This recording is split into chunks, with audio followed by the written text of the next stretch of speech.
мы с нетерпением встречи.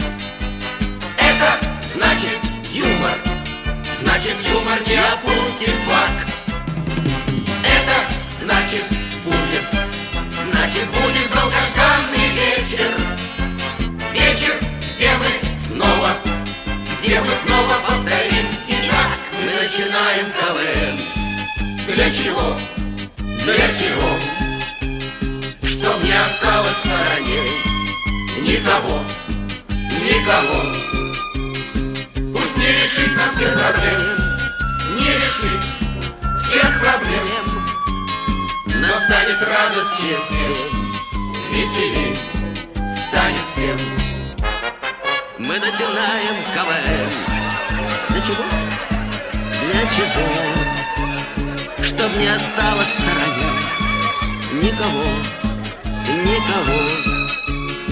Пусть не решить нам всех проблем, не решить всех проблем, но станет радостнее всем, веселей станет